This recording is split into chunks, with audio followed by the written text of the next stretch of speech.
Here we are again, only a little bit later. So as you can see, well, yeah, this has been, oh, wait, sorry, my brain doesn't work. So last video I did was about this thing and that thing up there, which I removed again. Which you're saying, why would you remove it? Well, we put another dash cam in here. It's another Veckle 0906 or whatever it's called. So we did the same thing as usual. We got the wire running up along the headliner, then we got the one running down the A-pillar.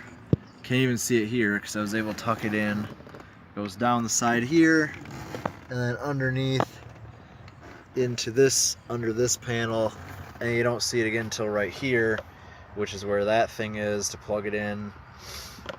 I'm still debating on whether to actually run it as a cigarette lighter temporarily. If I do, that will just be temporary, or if I'm gonna run, because I have to run wires in for some lights, so I'm trying to decide, do I also just run a wire in for another 12-volt outlet to plug that into so it's not sitting in here, because I don't want the ashtray thing open all the time. That's annoying. It's already that way on the Saab, and I'm supposed to have changed that, but the parts that I bought to fix it are somewhere probably in that garage over there, and I have no idea where they are.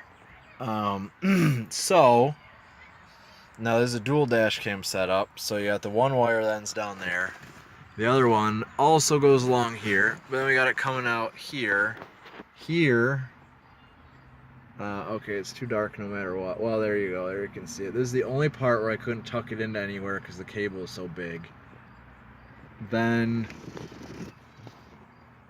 it goes along here. You can see it for like half a second right there. Then there again. And then it follows that trim all the way back to that corner. Right there. There's a ton of extra wire crammed down in that C-pillar cover. And then it runs along there to that.